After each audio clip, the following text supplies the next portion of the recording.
1、2、3，1、2、3。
喂。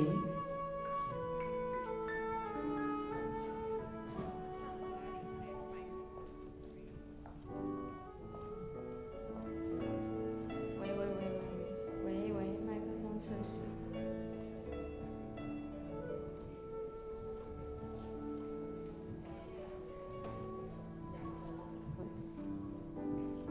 麦克风测试。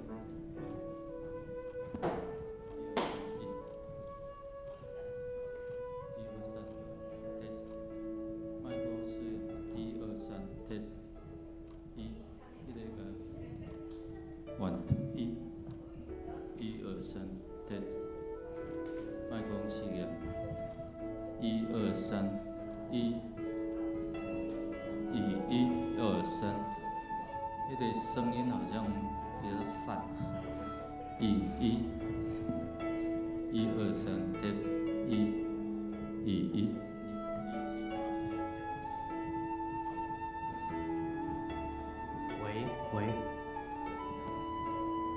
喂，这样可以吗？好 ，OK， 谢谢。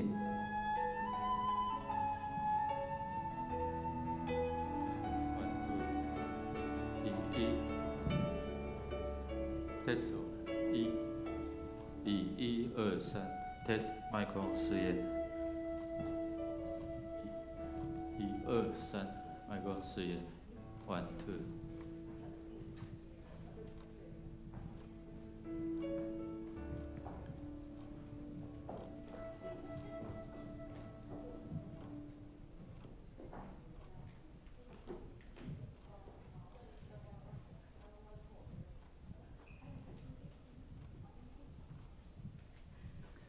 各位弟兄姐妹，大家平安。平安。我们一起站立，我们一起来敬拜主。我们祷告来到主的面前用这首诗歌来向上帝献上我们的敬拜。耶稣，我爱你。耶稣，我爱你。匍匐在你面前，赞美敬拜你，主我王，哈利路亚，哈利路亚，哈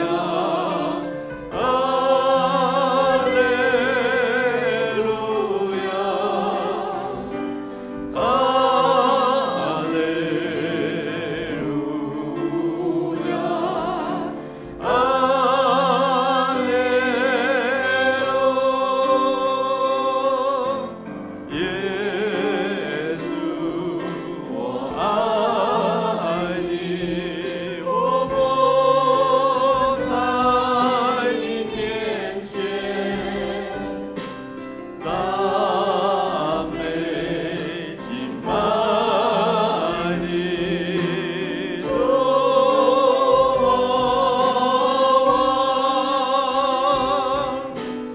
哈利路亚，哈利路亚，哈利路亚，哈利，我们更深来敬拜，来赞美我们主，哈利路亚，哈利路亚，哈利路亚，哈利路亚，哈利路，哈利路亚，主，我们更赞美你，哈利路亚，哈利路亚，哈利路亚，哈利路。我们一起来向主献上我们的感恩，及祈求他的赦免。透过主的话，我们一起来宣告说：愿颂赞归于我们主耶稣基督的父神，他曾照自己的大怜悯，借着耶稣基督从死里复活，重生了我们，叫我们有活泼的盼望，可以得着不能朽坏、不能玷污、不能衰残，为你们存留在天上的基业。主所应许的尚未成就，有人以为他是单言，其实不是单言，乃是宽容你们，不愿有一人沉沦，乃愿人人都悔改。所以我们献上我们的感恩啊，我们也认罪悔改。如果有得罪上帝啊，跟人之间有嫌隙的，我们恳求主赦免我们，也让我们有认罪或者是饶恕的这样的一个能力哦。我们开口同声来祷告，我们开口来向神来献上我们的感恩，过去的带领、保守、看顾，让我们能够不断在他的恩典道路上面行走。主，我们感谢赞美你，你是一切美好事物的份的源头。主，我们感谢赞美你，你赐给我们生命气息啊，叫我们能够呼吸，能够吃喝，能够行走。主，我们献上我们的感恩，谢谢你，因你的慈爱存到永远，因为你的信实直到万代。主，我们感谢赞美你，因为你赦免我们，怜悯我们，让我们能够除掉我们生命当中的污秽，能够坦然无惧来到你施恩宝座面前，为要得着你的赦免、你的恩典跟你的怜悯。天父上帝，我们感谢赞美你，因为你的慈爱存到永远，你的信实直到万代。你是怜悯我们的神，你是赐下恩典供应足够有余的神，让我们能够坦然无惧来到你施恩的宝座面前。当我们口里认我们的罪，你是信实的，你是慈爱的，你必要赦免我们罪，洗净我们一切的不义。这是你的恩典，好叫我们坦然无惧，能够与你面对面。主，谢谢你，让我们再次透过这样的一个祷告、祈求跟认罪，让我们跟主上帝的管道能够畅通，我们的赞美能够上达天庭，我们的祈求能够蒙你悦纳。祷告靠耶稣基督得胜的名求，阿们。请坐。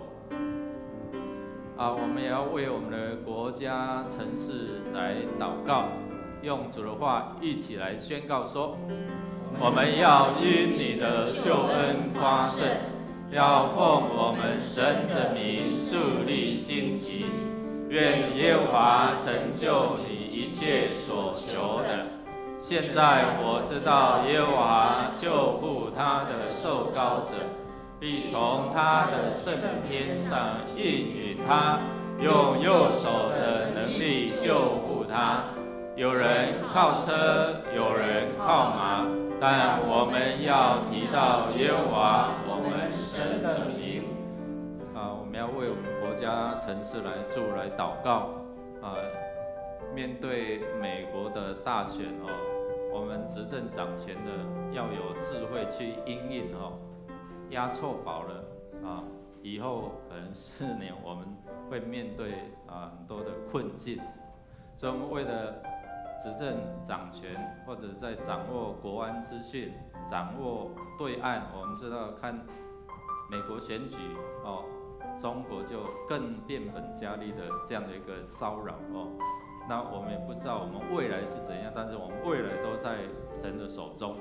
那我们就为着我们的执政掌权，还有为了对岸这一些执政的来祷告，来祝福，捆绑背后那一些黑暗的权势离开，就不会一天到晚想要侵略我们或者是攻打我们所以我们要祝福除掉那一些黑暗的权势祝福这些领导者，他们有真的是认识上帝因为上帝掌握调动所有的万有。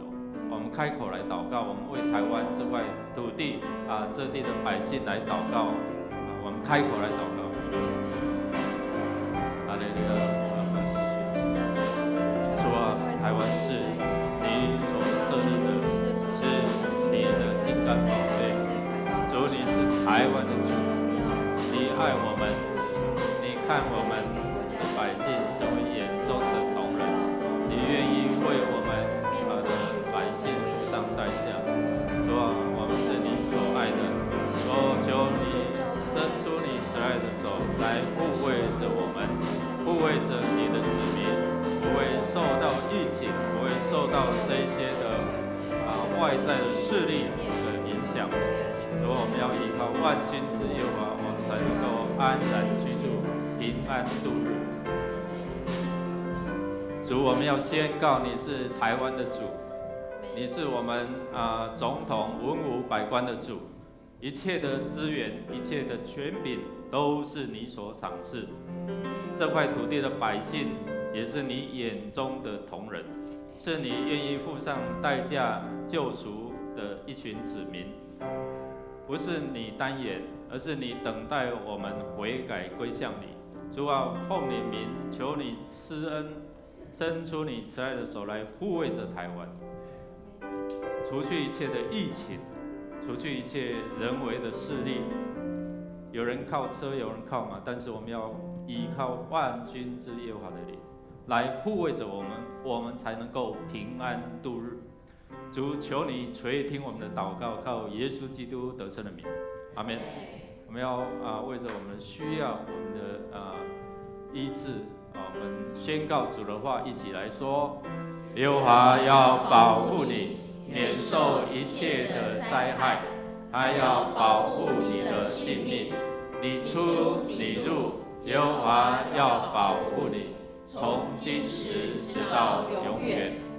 为着我们身心灵的部分，如果你需要被祝福在身体、心灵，在我们的婚姻、感情，特别是想要得着属天的这样的一个赏赐有儿女后代，我们也为着这疫情冲击的下面会影响到我们的工作、事业，还有这些孩子的课业，特别是因为疫情所带来的整个彼此之间的关系都会有这样的一个紧张，所以我们为着这几方面我们每一次每个礼拜，我们就是为了这几方面如果你在这几方面有需要的，你就信心站立起来来经历到上帝的赐福跟医治如果现在你有需要的，你就可以原地站立起来，我们同工会为你来祝福来祷告。我们开口来祷告，你也可以坐着按手在你需要被祝福的地方我们开口来祷告，求上帝来恩待来医治，来供应，来赐福。我们开口来祷告。哈利路亚！主，你是医治的主，我们奉你名来到天父神的宝座面前。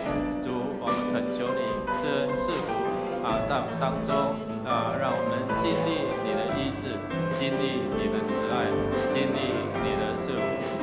主啊，你是察验我们，你知道我们的心思意念，你知道我们的需要，你知道我们的病痛，你知道我们的软弱，你知道我们的担心害怕我们的恐惧。奉主的名来除去一切黑暗的权势离开。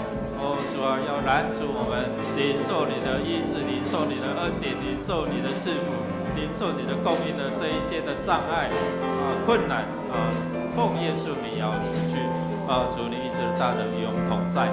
哈利路亚！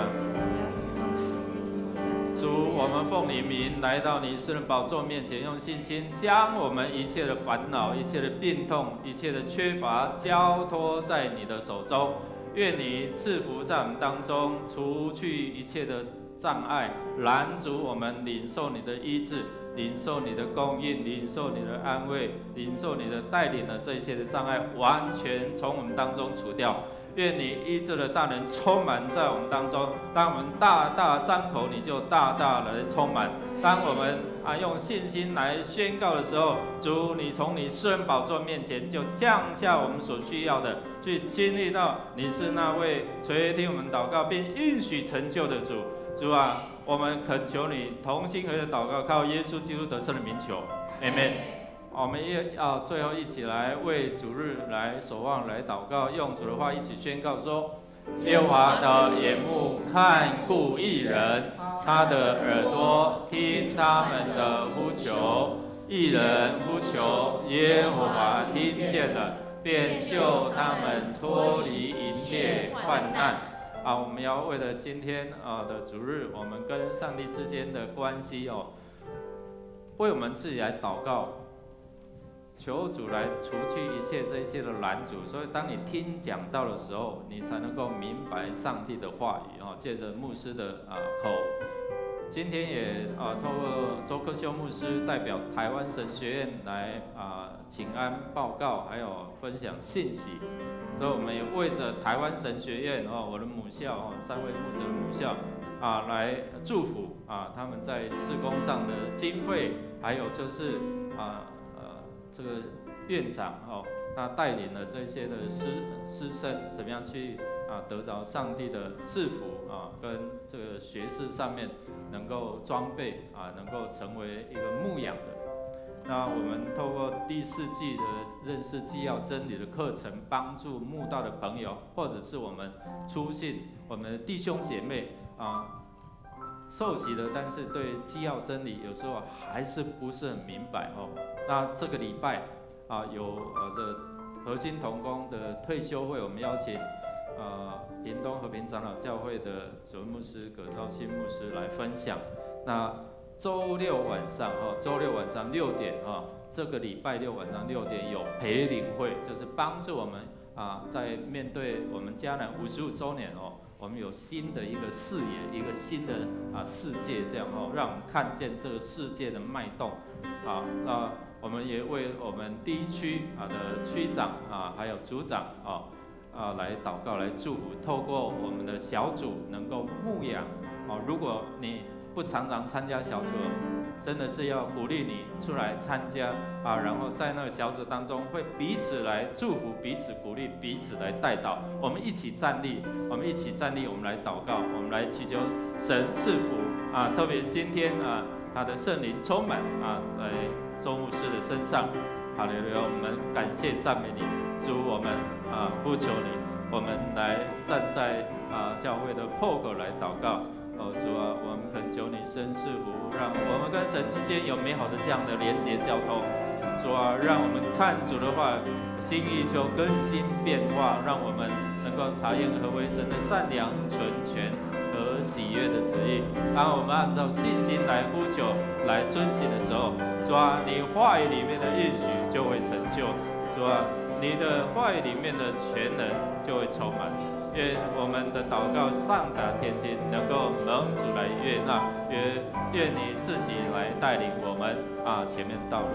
主，我们感谢赞美你，每一次的敬拜赞美，愿你的宝座就设立；每一次的祷告祈求，愿你倾听我们的呼求；每一次的这样的宣告，愿你的全能就降下在我们当中，供应下来，医治下来。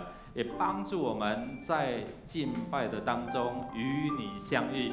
你的话语是我们脚前的灯，是我们路上的光。我们要一起同心用主祷文一起来祷告说：我们在天上的父，愿人都尊你的名为圣，愿你的国降临，愿你的旨意行在地上，如同行在天上。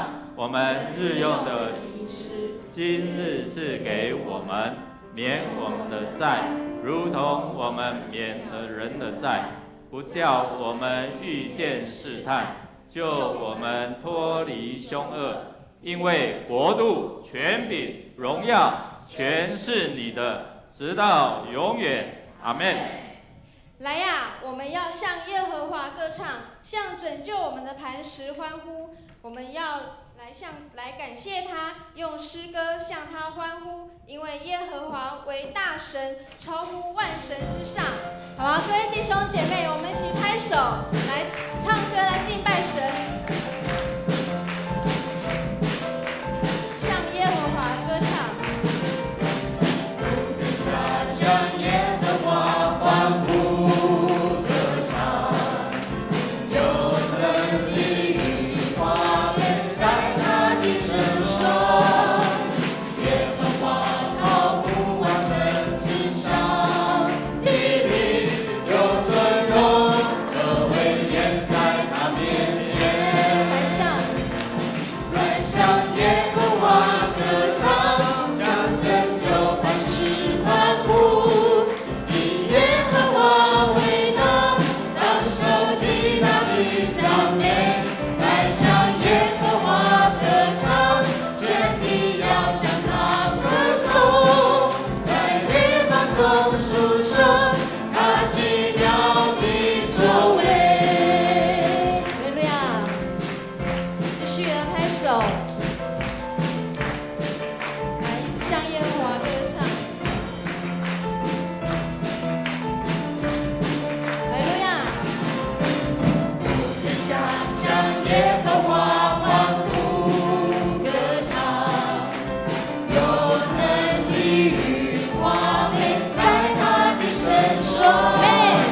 述说他奇妙的作为。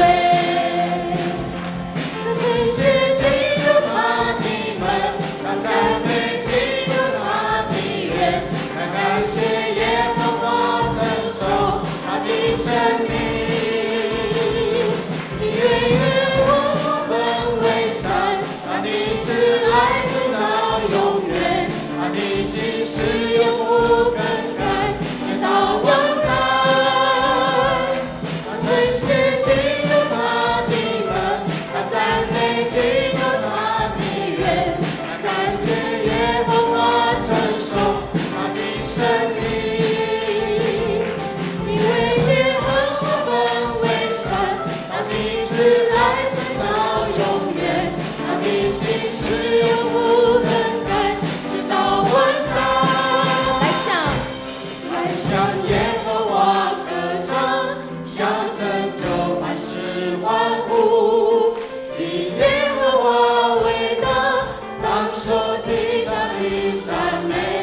来向耶和华歌唱，全地要向他歌颂，在列邦中述说他奇妙。再向耶和华歌唱。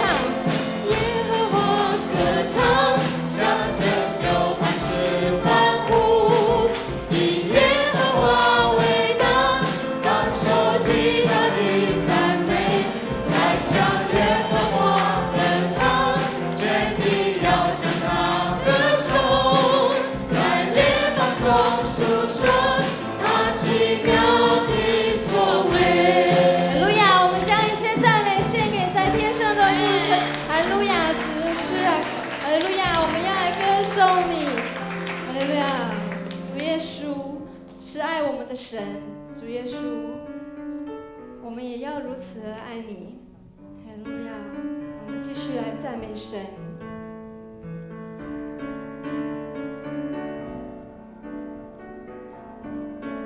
主耶稣，我感谢你。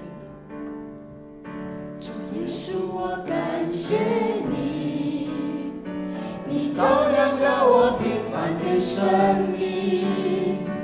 主耶稣，我爱你，让我每分每秒和你在一主耶稣，起。我仰望你。主耶稣，我仰望你，你带我走过每一个脚印。主耶稣，我爱你，直到世界的尽头我也愿意。耶稣，我荣耀你。主耶稣，我荣耀你，你流尽宝血换我的生命。主耶稣，我爱你，如果没有你，一切没有意义。这个时候，就让我们来徜徉在主的爱中，让我们的心向主耶稣说：“我爱你。”是主，好爱你，主耶稣，我荣耀你。耶稣，我荣耀你，你流尽宝血换我的生命。主耶稣，我爱你，如果没有你，一切没有意义。主耶稣，我敬拜你，所有的赞美荣耀都归你。主耶稣，我爱你，不会让你白白牺牲了自己。耶稣，我荣耀你。主耶稣，我荣耀你，你流尽宝血换我的生命。主耶稣，我爱你，如果没有你，一切没有意义。耶稣，我敬拜你。主耶稣，我敬拜你，所有的赞美荣耀都归你。主耶稣，我爱你，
为你。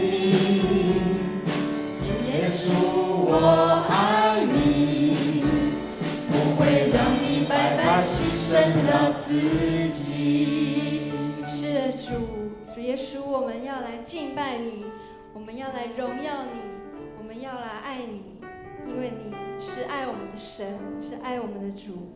各位弟兄姐妹，请坐，让我们成为神迹的器皿，让我们献上自己，为神所用。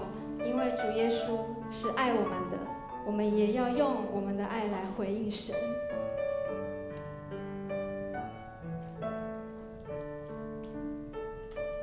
主耶稣，你照我出黑暗，如奇妙光明，像是独特的微分。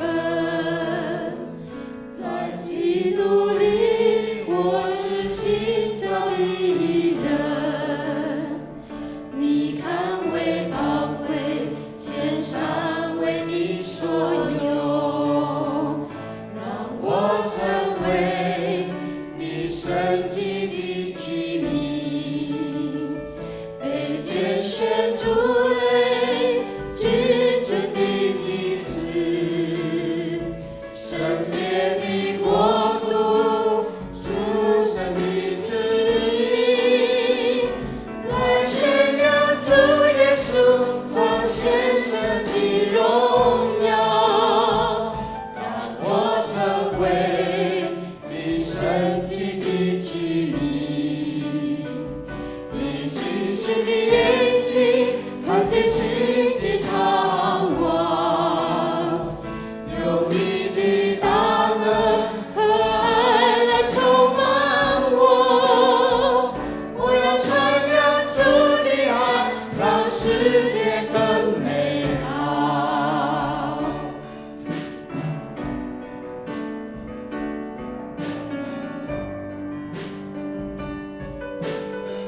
是的，主耶稣，你照我出黑暗，如奇妙光明，像是独特的微分。在基督里，我是新造的人。你看为宝贵，献上为你所用。我成为你圣洁的器皿，被拣选出类，君尊的祭司，圣洁的国度，属神的子民，来宣扬主耶稣彰显神的荣耀，让我成为你圣洁的器皿，你星星的眼睛看见新的盼望，有你的大能和爱来充满我，我要传扬主的爱，让世界更美让我成为让我成为你圣洁的器皿，被拣选出类，君尊的祭司，圣洁的国度，属神的子民，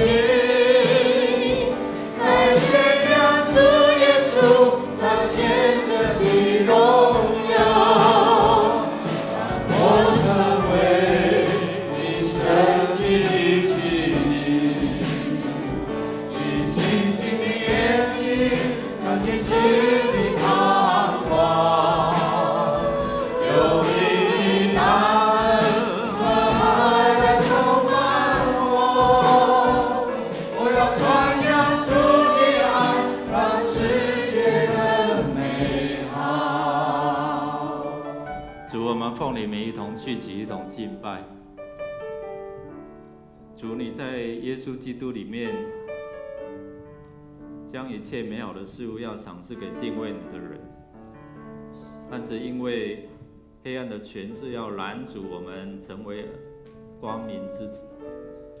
所以在我们生活、言语、行为，我们所行所知所事当中，常常要使我们远离神你的恩典，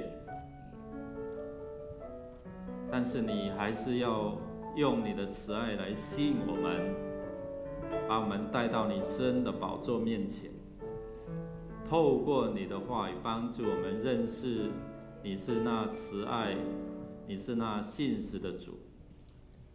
透过你的话语帮助我们，让我们知道在耶稣基督里面，我们是有盼望、有永恒盼望的人。透过你的话语帮助我们在你的真理里面得着自由。主，我们恳求你此时此刻与我们同在，悦纳我们的敬拜，垂听我们的祷告，让我们透过你的话语成为你恩典的子民。我们这样同心合意的祷告，靠耶稣基督得胜的名求 ，Amen。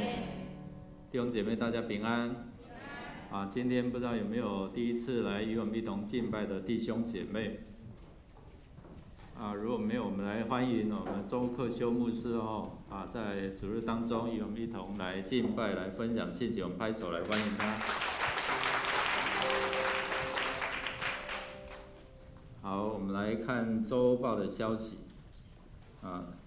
今天是台湾神学院的奉献主日由周克修牧师前来讲道请安跟报告请兄姐关心代祷，特别为整个神学的教育我们来奉献，因为我们的学院都是靠着信心来经营那培养这些的牧者希望在这个世代让这些的被培养栽培的牧者能够知道这世代的需要然后来牧养。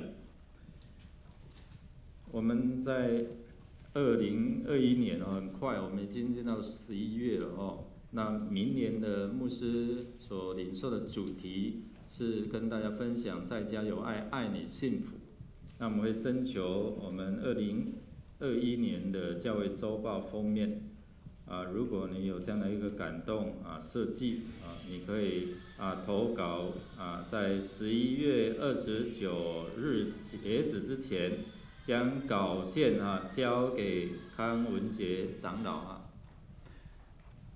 好，那我们在这个礼拜的礼拜6还有下个礼拜天，我们举行核心同工的退休会，请2020-2021年的长职核心同工队长、小组长、儿童牧区还有这些青年牧区的组长，如果你的组长有邀请你们这些属灵家长以上的这些同工请你一起来出席。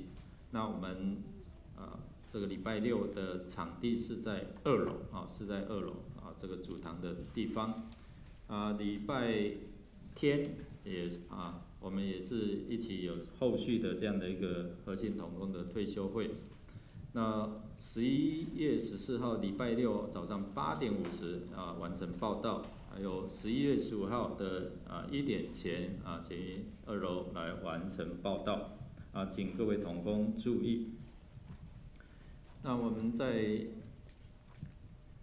认识纪要真理我们会从今天开始10点45到11点45，在8楼会是有认识纪要真理的课程由全家林执事来授课。我们在11月14号就刚才会前祷告有讲就是5点45到8点，我们举行今年我们庆祝55周年的培灵会邀请屏东和平长老教会的葛绍兴牧师来与我们分享迦南五新世界。什么是五新到时候他会与我们来分享。那借请兄弟姐妹我们一起来领受一起来参与让上帝在这个世代让我们看见到这世代每一个族群的需要。我们全人生命教育协会的志工成果展从今天开始到下个礼拜有在1楼有这样的一个展出请我们可以一起观赏，也欢迎大家来加入志工的行列。我们11月28号礼拜六，每个周六早上9点到12点我们在401教室会举行这拿手机当完美现在手机非常的方便现在进入到 I 世代。什么叫 I 世代？知道吗？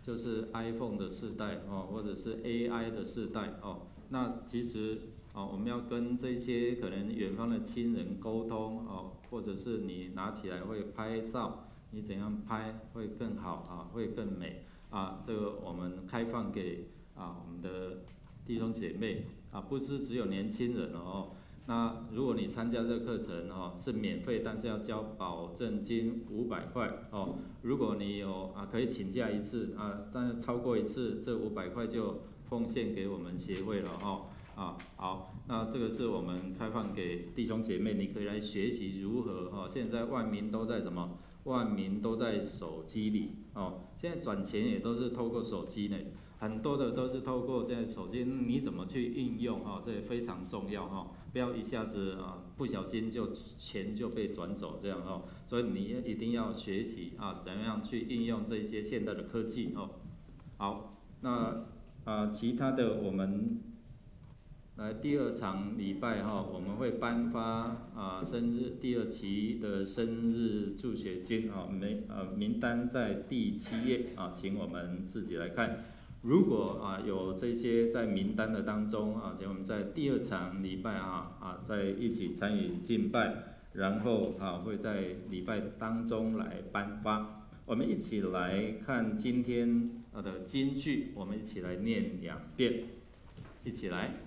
因我们的大祭司并非不能体恤我们的软弱，他也曾凡事受过试探，与我们一样，只是他没有犯罪。希伯来书4章15节再一次，因我们的大祭司并非不能体恤我们的软弱，他也曾凡事受过试探，与我们一样，只是他没有犯罪。希伯来书4章15节，我们预备心来奉献，奉献是基督徒感恩的表现，是出于甘心乐意，多种的多收，少种的少收。如果你不明白奉献的意义，你不用勉强，你用祷告来表达你的感恩。我们用这首诗歌来回应上帝的恩典。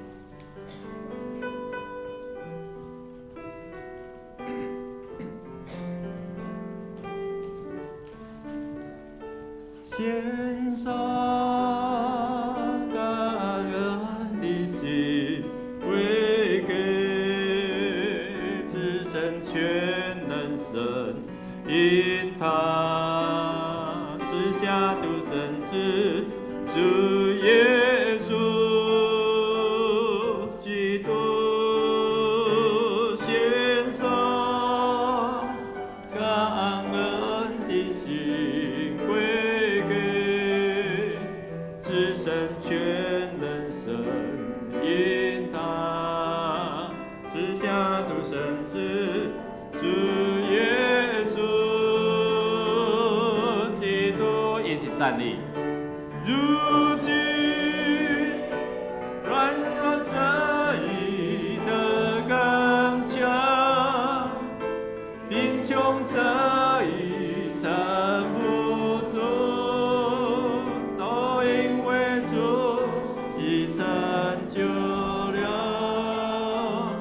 大事。如今软弱者已得刚强，贫穷者已撑不住，都因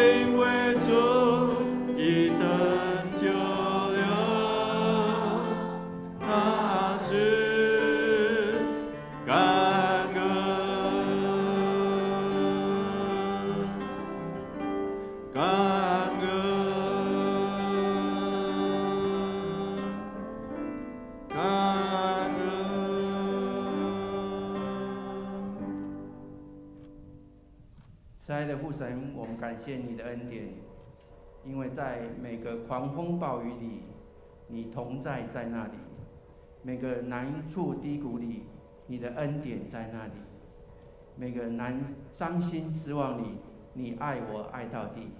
在你的光中，我得到能力。主啊，我爱你，用尽我全心全力，荣耀高举你的名。这时候，我们全然献上你赏赐我们的时间、金钱与才能，为主所用。祷告，奉主耶稣基督的圣名求。阿们。坐下，彼此来说，上帝的话语让你知道你的身份，上帝的话语让你知道你的身份。请坐。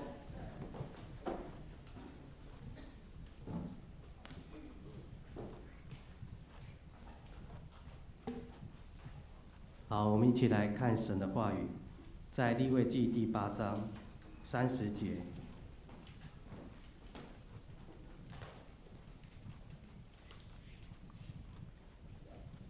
摩西取点膏油和坛上的血，弹在亚伦和他的衣服上，并他儿子和他儿子的衣服上，使他和他们的衣服一同成圣。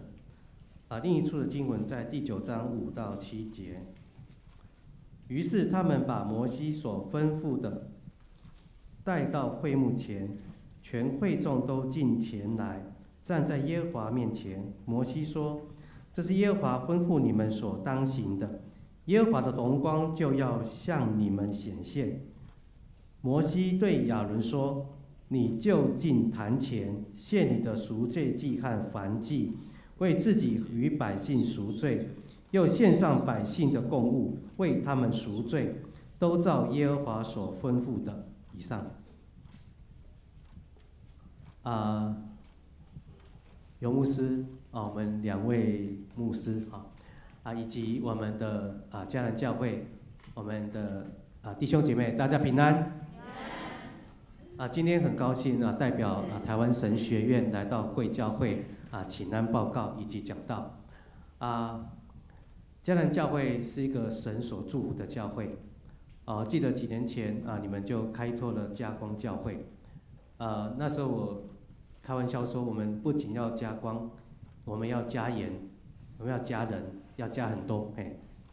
我们相信神的恩典就与我们同在，特别祝福在我们每位牧者、我们的长子同工以及我们的区长、小组长身上。好，今天是为了台湾神学院，我稍微讲一下台湾神学院的需要。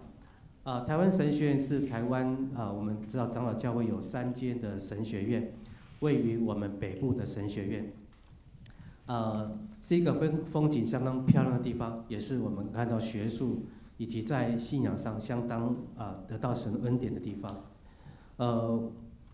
今年很特别，因为今年他们男生宿舍要整建所以整个男生宿舍整个外墙不是外墙，整个内部装潢整个打掉，因为男生宿舍已经年久失修，一些管路、一些里面很多的设施一些装潢其实都已经很老旧了，所以整个要整建约要花2000多万所以希望大家一同来关心。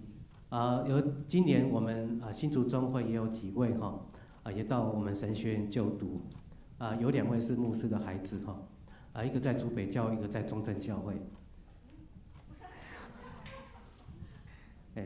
他们到神学院就读，希望也能够得到神美好的造就。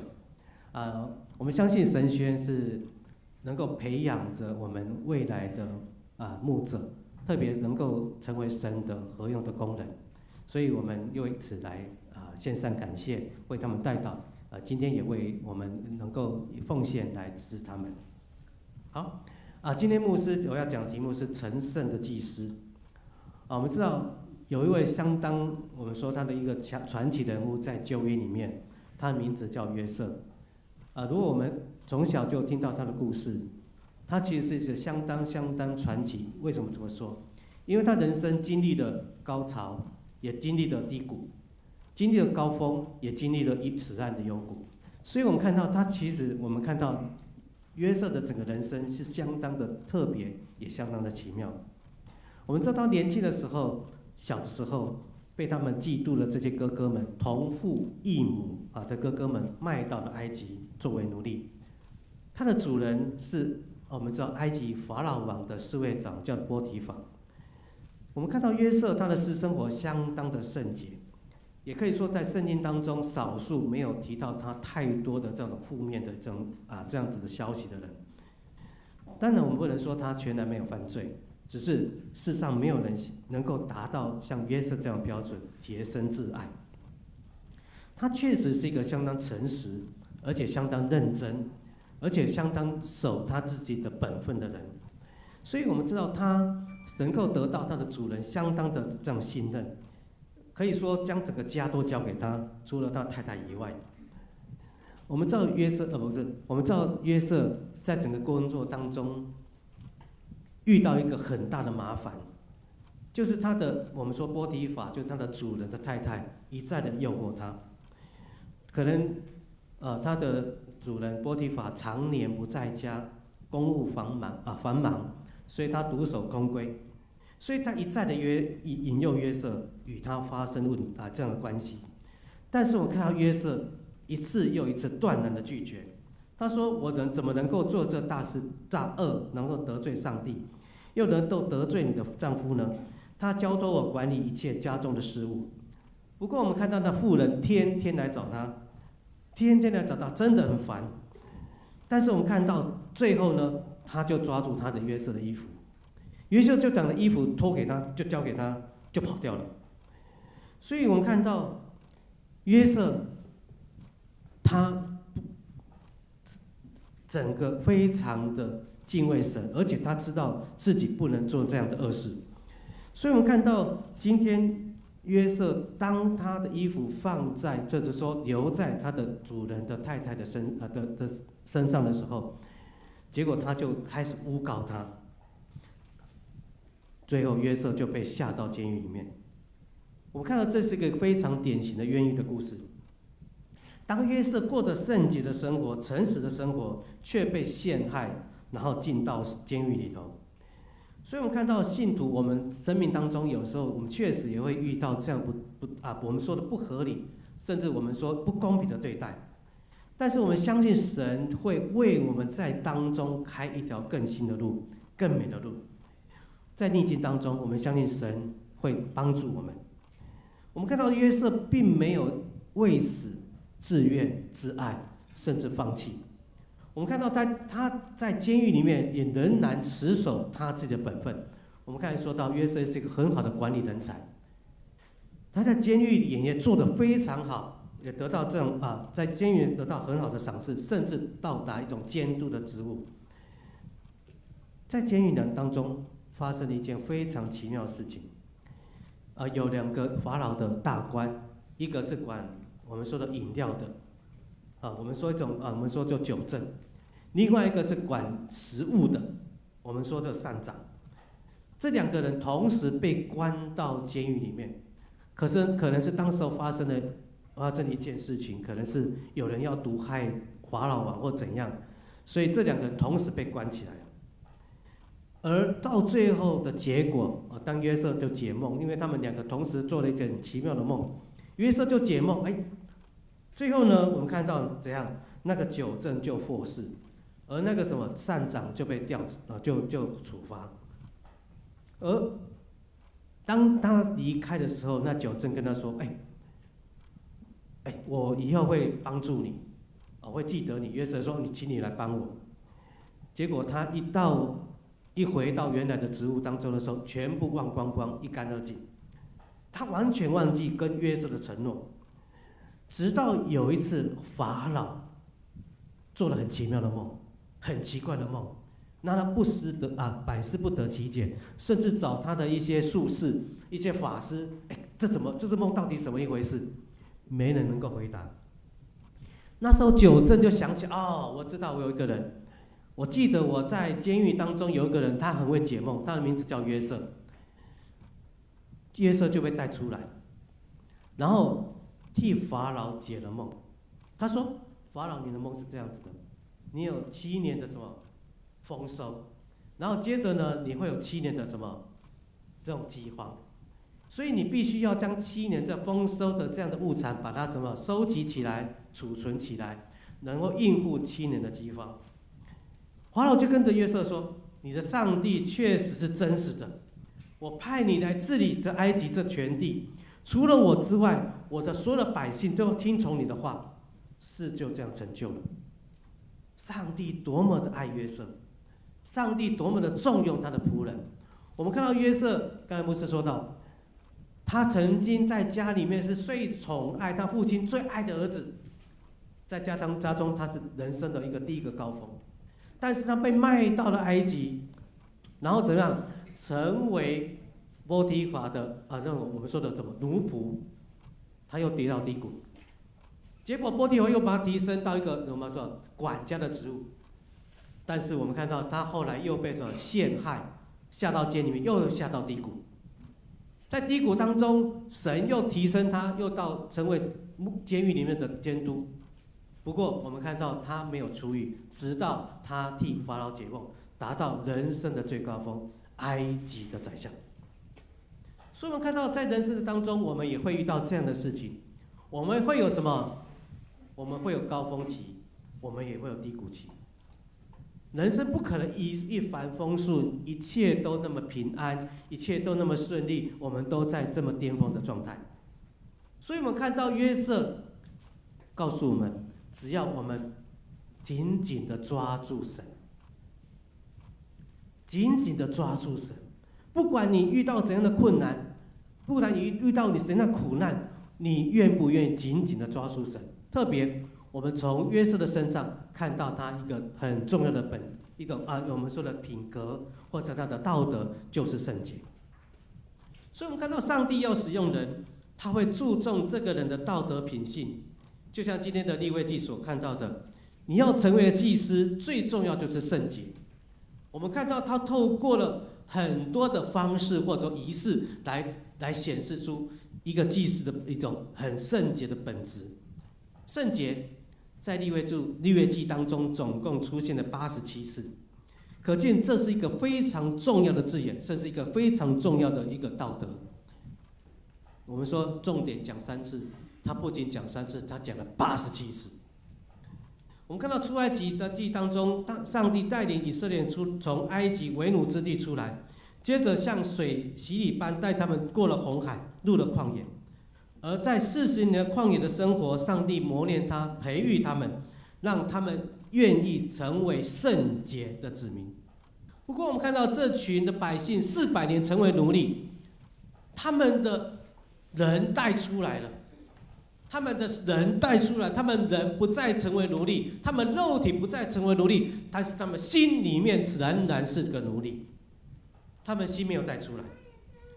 因为在这400年当中，他们所经验、他们所体会、他们所碰触到的，全部都是埃及的这些文化跟道德的这种习惯、风俗。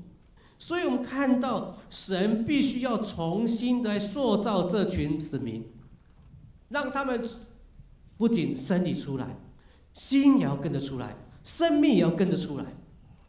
他们要从为奴之地出来，他们心也要从这种奴隶的角色成为神百姓的角色。所以我们看到他要成为上帝圣洁的子民。我们看到他从一个重要的职务，就是祭司，开始做给他们看。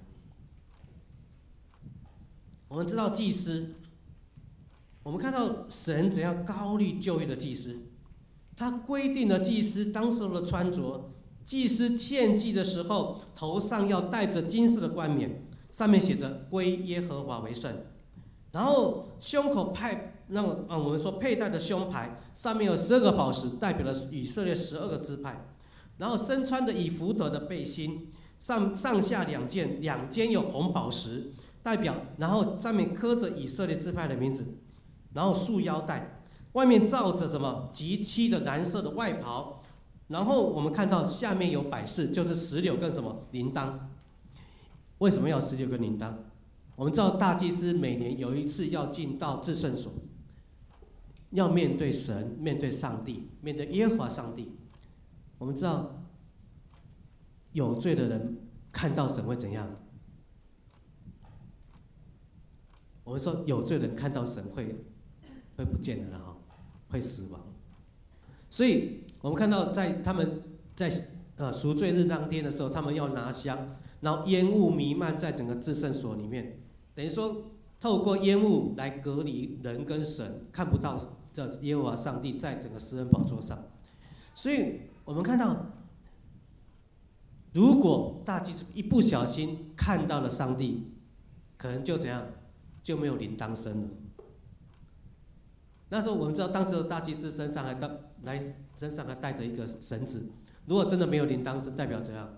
被神所击打，要把它拉出来。所以我们看到这个铃铛呢，我们说代表的什么？代表的是人走路的声音，提醒人在服侍神。而石榴里面有种子，代表领更多的人来到神面前。而束腰呢，代表一个仆人一样。裤子代表要节制个肉体，然后呢，我们看到在神的面前穿着白色的衣服，代表毫无什么瑕疵。然后肩上的宝石代表坚固了以色列12支派的重量，刻着12个支派的胸牌有乌灵跟土民，但呼唤的12个支派一一个纪念他们。乌灵跟土民有点像今天的什么普世，这个东西瓦杯啦，有点像这样，就是要祈求神的这样旨意。最后呢，头上的冠冕代表祭司归耶和华为圣，所以旧约当中它有规定，只有亚伦这一族才能担任祭司。在出埃及第8章21节说，上帝要摩西吩咐亚伦和他的4个儿子来担负起祭司的身份，而利未支派要协助亚伦家族来处理献祭当中的其他事宜。所以我们看到上帝透过摩西用仪式来设立亚伦这一族当作祭司。在7日的节期当中呢，摩西暂代祭司，来招聚以色列百姓观礼，然后看他为亚伦穿上祭司的圣袍，用油膏抹他，分别为圣。圣经诗篇这样记载：当摩西膏抹亚伦的时候，膏油从头流到胡须，一直流到脚，流遍了亚伦的全身。摩西呢，我们看到让亚伦的儿子穿着白袍，束腰，戴头巾，为他们5人献祭，设立他们成为祭司。牧师讲完之后，你会觉得要成为祭司真的很繁琐，为什么要这么做？其实这样做其实只有一个目的，就是要让众人看到这个祭司要分别为圣。这么多这么繁琐的一种仪式，这么繁琐，我们说这么复杂的衣着，其实就在讲一件事情：祭司是要分别的，而且要成为圣洁。我们看到，不仅如此，从仪式当中，他们也要怎样做赎罪祭、做燔祭、做平安祭、做赎祭，代表我自己成为祭司，我要以后要服侍众人，服侍以色列百姓，我自己要先成为圣洁，我才有办法去服侍人。所以我们看到他今天做这样的我们说的这样的祭祀，然后出来为百姓来祝福。透过这些仪式过程，摩西将整个祭祀的职分传承给亚伦。圣经这样记载：仪式末了，有火从会幕中出来，烧尽祭坛上一切的祭品。这代表什么？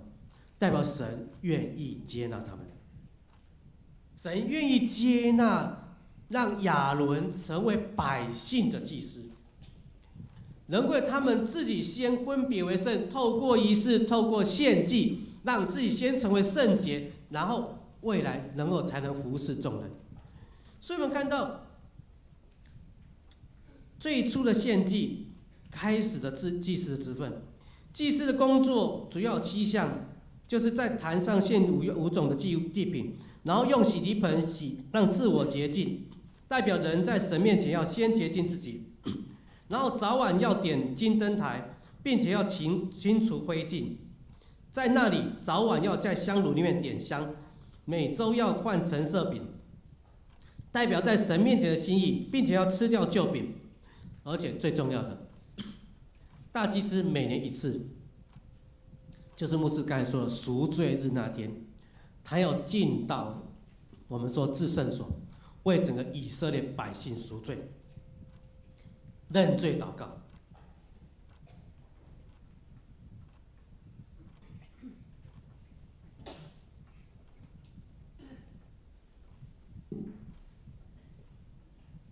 所以，我们看到祭司的工作，不仅在整个我们看到在整个会幕里面，未来的圣殿里面，也甚至他们在整个百姓当中，他们要去做一种洁净的工作，甚至要分别你是洁净或不洁净的人。不管你得了这种大麻风，如果你好的时候，你还要去找祭司。让祭司去判断你是不是已经都圣洁了，都洁净了。所以我们看到整个过程当中一直在强调就是什么？圣洁这两个字。祭司在做的就是圣洁这两个字。我们看到当中有发生了一件惨案，亚伦两个儿子，我们看到就是拿达跟亚比户用环火。什么叫环火？环火就是随便拿一个火柴。本来献祭是要的火是要从哪里来的？祭坛上的火。那是献祭归耶和华为圣，是神的祭坛上的火。然后拿这个火拿到去什么？去点金香台这些的事情。但是怎样？他没有随便拿一根火，结果就这样被上帝所击倒，来击毙。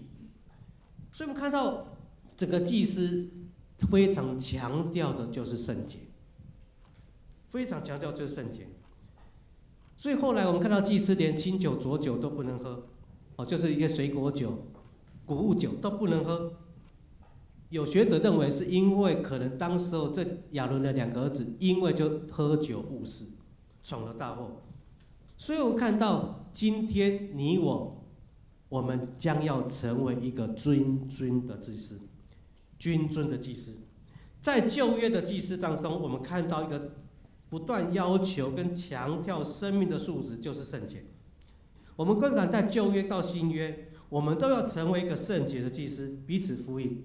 我们看到在彼得前书2章第9节提到，唯有你们是被拣选的族类，是有君尊的祭司，是圣洁的国度，是属上帝的子民。要叫你们宣扬那召你们出黑暗路、奇妙光明者的美德。这里提到基督徒有4样的身份，4种的身份。我们是被拣选的族类，君尊的祭司，圣洁的国度，属上帝的子民。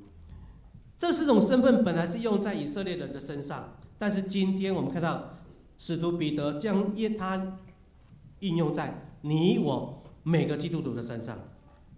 他强调的也是圣洁。我们要成为君尊的祭司，强调也是圣洁。所以被拣选的族类，你我是被拣选的，你是被上帝选的。之前有一个广告说什么？那个选土豆是用电脑选的，偷刀了哈！土豆是电脑选的，各位，我们不是电脑选的，我们是上帝选的。我们是什么？被拣选的属类，我们是被上帝选来的，是不容易的，是不简单的，是特殊的，是荣耀的。我们是上帝选的，我们是最宝贝的。所以作为基督徒的身份，不是因为你我们做了什么好事，我们比别人好，就能得到神的拣选，完全是耶稣基督的救赎。按着血统的关系，我们是亚当的后代，是被神所创造的。但是因着我们同样的信仰，我们彼此称呼弟兄姐妹。我们是什么？在主里面，我们成为弟兄姐妹。我们是同一个团体，我们是合一的。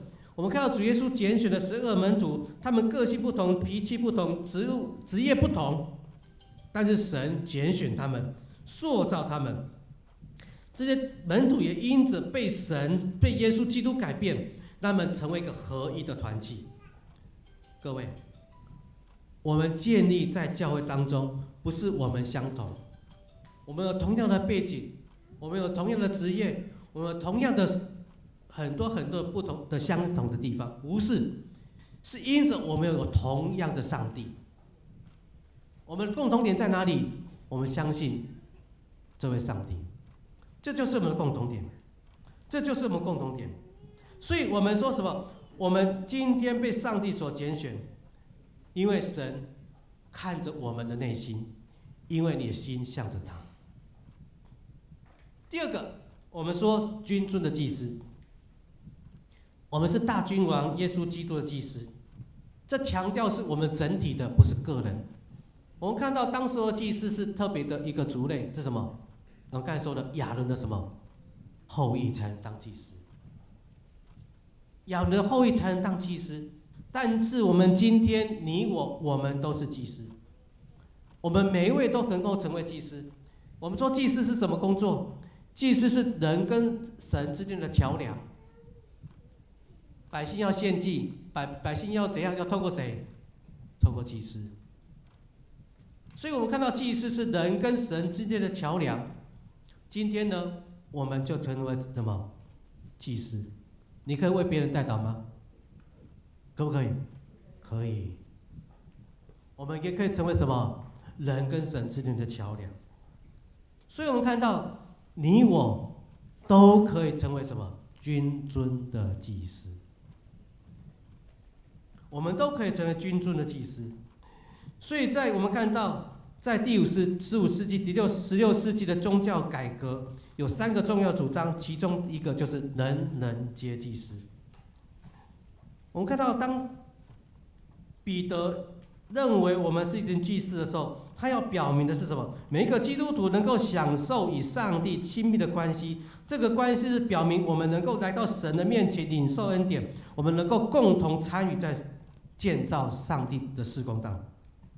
所以各位，我们能够成为神的祭司，我们能够共同参与建造教会。第3个，圣洁的国度。所以我们刚才一直强调，祭司就是什么？一直强调就是圣洁。我们是圣洁的国度，我们是被分别为圣的选民。在圣洁的国度当中，原来当然是用在以色列，但是我们是怎样？特别是用在每个你我们相信上帝的人的身上。我们一切相信上帝的，不管他是怎样的背景，刚才说的，不管你是什么背景，我们都是神的国度当中。圣洁的国度，我们看到一个权力的范围，国度就是有它的范围，权力的范围。所以每个国度里面的百姓都是他的信徒，我们都是上帝国的子民，所以我们在这个国度当中也有权柄，神的权柄就在我们当中，所以我们顺服神。所以我们看到今天呢，我们要成为祭司，我们就要怎样？要圣洁。就像刚才说的，你一个旧约的祭司，如果你不圣洁，你进到至圣所会怎样？会被神所击打一样。我们必须要圣洁。最后，我们成为上帝的子民，我们是神特别的子民，因为每个信徒都是耶稣基督用宝血我们买赎回来的，所以我们每个人都是宝贝的，是神所眷顾的、爱护的，我们是特别的子民。子民也特别，我们是在顺服在一个共同的权柄之下，我们成为神国的子民。阿们吗？我们成为上帝国的子民。所以我们看到，当我们成为圣洁的国度、上帝的子民、君尊的祭司等等这些的职务当中的时候，最后他就告诉我们，彼得告诉我们要怎样？我们要宣扬那召你们出黑暗入奇妙光明者的美德。我要宣扬什么？我要宣扬主耶稣的福音，要让更多人能够进到神的国度当中，要人跟神建立关系，这个就是祭司的职分。各位，我们都能够成为祭司，但是要成为祭司之前，我们要怎样？我们要先圣洁，我们要必须先圣洁。希伯来书第4章15节这样说：我们的大祭司并非不能体恤我们的软弱，他也曾凡事受到试探，跟我们一样，只是他没有犯罪。主耶稣也知道我们的软弱，是的，我们想要圣洁，但是主耶稣说，你是个软弱的人。我们也期望我们成为圣洁，但是我们知道我们是软弱的人，主耶稣也知道，也知道。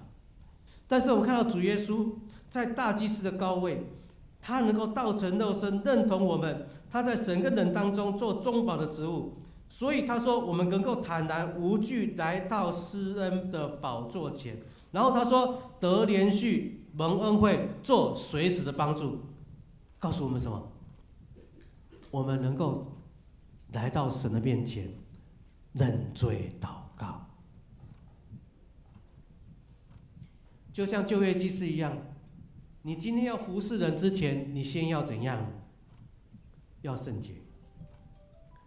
我要先圣洁，我要先分别为圣，我才能帮忙，才能服侍其他人。所以，我们今天，如果你愿意成为神的同工，牧师告诉你，我们要先做认罪祷告，我们要先让自己成为圣洁的角色。我们要先让自己成为圣洁之后，我们才能够去服侍别人。所以我们看到今天你我们愿不愿意成为神的同工，成为神的祭司？你愿不愿意？各位，你愿不愿意？我们相信，当你愿意之前，我们能够先洁净我们自己。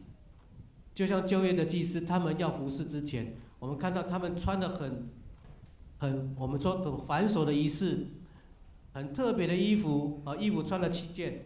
我们看到他们为什么要这么做，就是要表达他们是一个圣洁的角色，他们要服侍别人，要先成为圣洁。不过主耶稣说，他知道我们的软弱，他知道我们的软弱，所以他说对人性的认同，他知道我们人是软弱的。就好像主耶稣弯腰来，用人的高度在人群当中知道我们的需要，所以如果你我愿意之前，我们先洁净我们自己。我们人是软弱的，我们愿意先做认罪的祷告，在神面前说：主啊，我需要你，我愿意让你来使用，成为圣洁的器皿。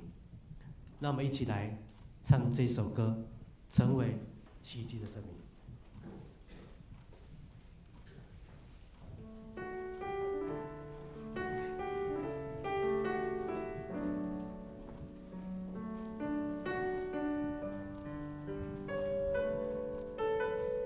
请会众起立。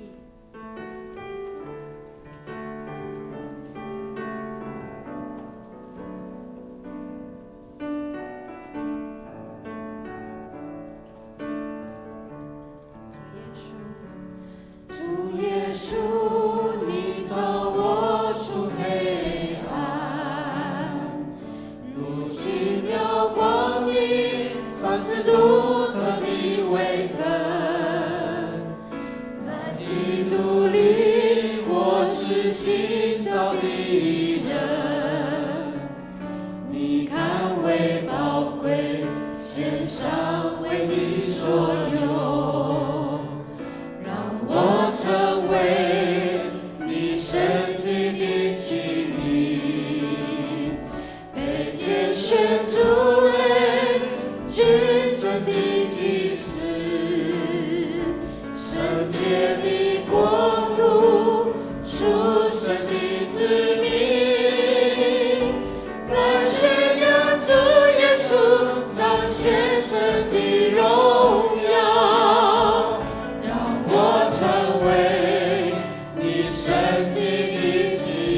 把我们手举起来。你圣洁的眼睛，看见谁的盼望？有你的大能和爱来充满我。我要传扬主的爱，让世界更美好。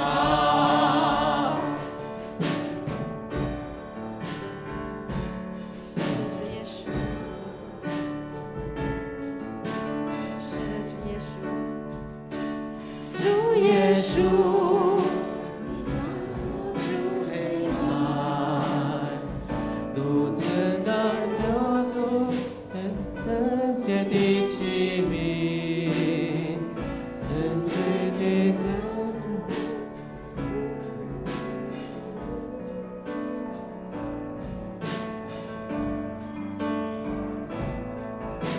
我们从头来唱前尾期间的器皿。耶稣，你叫我出黑暗，如奇妙光明，像是独特的微分。在基督里，我是新造的人。你看为宝贵，献上为你所有。我成为你圣洁的器皿，被拣选出来，君尊的祭司，圣洁的国度，属神的子民，来宣扬主耶稣，彰显神的荣耀。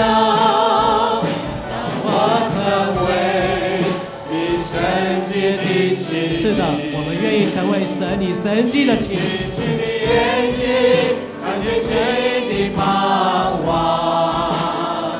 有你的大能和爱来充满我。我要传扬主的爱，让世界更美好。让我成为你圣洁的器皿。被拣选出来，真正的祭司，圣洁的国度，属神的子民，来宣扬主耶稣，彰显神的荣耀。让我成为你神迹的器皿，成为你圣洁的器皿。你要用信心的眼睛，信心的眼睛，看见新的盼望，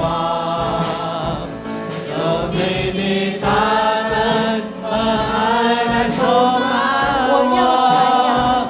我要扬主的爱，让世界更美好。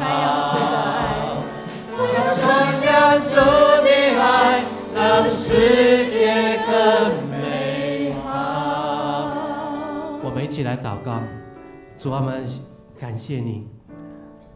主啊，你是这么爱我们，拣选我们成为神国的百姓。主啊，也特别你要使用我们成为君尊的祭司。主，谢谢你。主啊，这是何等的荣耀！我们知道，在旧约时代，只有亚伦的后裔才能成为祭司。但是你在今日，你却愿意使用我们成为祭司，来让你来使用。主，谢谢你。主啊，当我们愿意成为祭司之前，我们要先洁净我们自己，就像亚伦他们那个时候，他们先要透过这些仪式，透过这些献祭，先洁净自己一样。主啊，我们愿意认罪在你面前。主啊，我们愿意先成为圣洁，然后成为你使用的器皿。谢谢主，我们愿意让我们成为祭司的时候，让你的圣灵自己亲自浇灌在我们当中，让神迹奇事来发生，让神迹奇事来在我们当中看到神你的奇妙。主，我们感谢你，谢谢主，你带领着这一切，感谢主，奉靠主耶稣基督圣名祈求，阿门。各位弟兄姐妹，请坐。让我成为你圣洁的器皿，被拣选出来，君尊的祭司，圣洁的国度，属神的子民，来宣扬主耶稣，彰显神的荣耀。圣洁的器皿，以信心的眼睛看见新的盼望，有你的大能和爱来充满我。我要传扬主的爱，让世界更美好。我要传扬主的